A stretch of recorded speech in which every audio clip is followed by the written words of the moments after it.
Hey guys, welcome back to my channel. వీడేంటి కాలేజ్కి వెళ్లకుండా ఇవన్నీ చూపిస్తున్నాడు అనుకుంటున్నారా? కాలేజ్కి వెళ్తున్నాను గురు. బస్ ఈరోజు చాలా లేట్ అయిపోయింది. సక్సెస్ఫుల్ గా బస్ అయితే ఎక్కేసాం. బస్ ఎక్కాక అందరూ వ్లాగ్ లో నన్ను చూపించు అంటున్నారు మామ. చూపిస్తేనేమో చూడరు. వాళ్ళ మనకెందుకు లేండి గానీ కాలేజ్కి అయితే వచ్చేసాం. తెలిసిందేగా, వచ్చిన వెంటనే ప్రిపేర్ అవుదాం అనుకుంటాం. అది తప్ప మిగతావన్నీ చేస్తాం. ఒక 5 minutes మాత్రం సీరియస్ డిస్కషన్ ఉంటది మావా. ఇంతలో మా ఎద వచ్చాడు. హాయ్ చెప్పురా అంటే మురిసిపోతున్నాడు చూడండి. నేను చదువుకుందామని బుక్ తీసా మావా.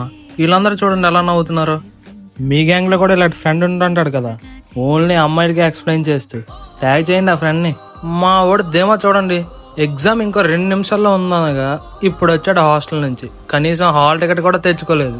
ఇంకా ఎగ్జామ్ టైం అయిపోయింది, వెళ్ళిపోదాం పదండి. ఇంక ఎగ్జామ్ రాసి లంచ్ చేద్దామని వచ్చామండి క్లాస్కి. ఇక్కడికి వచ్చాక ఒక్కొక్కడు ఎగ్జామ్ అలా రాశాను ఇలా రాశాను అని మాట్లాడుకున్నారు.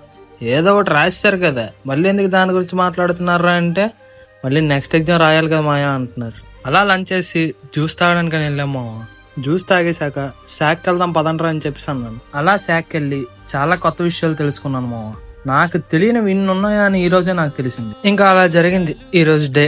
ఇంకా నెక్స్ట్ వ్లాగ్ తో కలుద్దాం. బాయ్.